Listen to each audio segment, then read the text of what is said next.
Action! And yes, that is Charlize Theron with a machine gun and being thrown into space. She was at the convention to promote her sexy film Aeon Flux, where she plays an assassin 400 years in the future. I worked as hard as I possibly could. I pushed my body as far as I possibly could.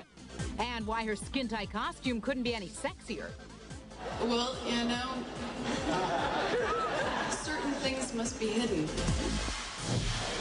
If those stunts look risky, they were, and costly. Production was delayed for more than a month while Charlize recuperated from a neck injury.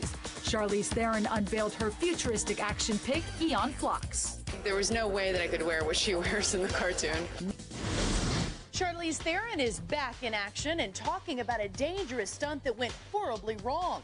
Our John Kelly's got Charlize's first interview about her near tragedy on the set.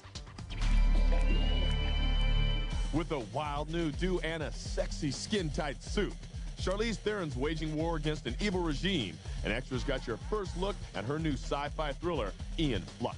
Roll cameras, please. Smoker!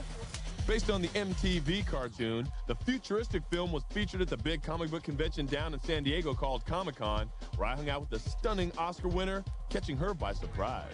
Hi! Oh my God, I'm like, who's the tall, handsome man next to me? You're always the showstopper. Oh, thank you. Good boy. What can fans expect from your new flick? Because it sounds like it's going to be hot. It's gonna be hot, baby. Action! It sounds so cliche, but it's a smart action film. It really is. I almost broke my neck for it, so it's really good action. Now, how serious was the injury? Give people an idea of what happened.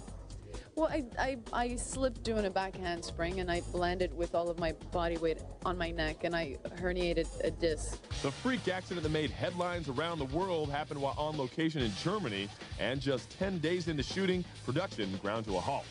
Charlize returned to her home in Malibu, where worried doctors put her through serious rehab. Physiotherapy and cortisone treatments and, you know, all that good stuff. And somehow just 8 weeks after her life-threatening fall, she was back on the Aeon Flux set. I realized how lucky I was. And back in that sexy black suit. In the cartoon, the characters, you know, wearing a G-string and 2 tussles. Couldn't do that. Did you ever consider that? Oh, God, no. I wouldn't want to put people through that. I think there's a lot of guys out there that would actually pay to see that, so. Well, you know, maybe the sequel, we'll think about it. Charlize Theron, who spoke for the first time about her scary onset injury. I misstepped and I hurt myself, and then you kind of get up and dust yourself off and go on. And now. Yes, she did go on. Still, it wasn't quite that simple. Charlize's mishap during a wire-hanging action sequence for Aeon Flux left her in a neck brace and out of action for over a month. When I went back to the film 6 weeks later, I made it very clear to everybody that if I was going to continue making this film, that it had to be the same way. That meant going back and continuing to push the physical limits. And it appears it was worth the pain, as Charlize, as well as Underworld Evolution's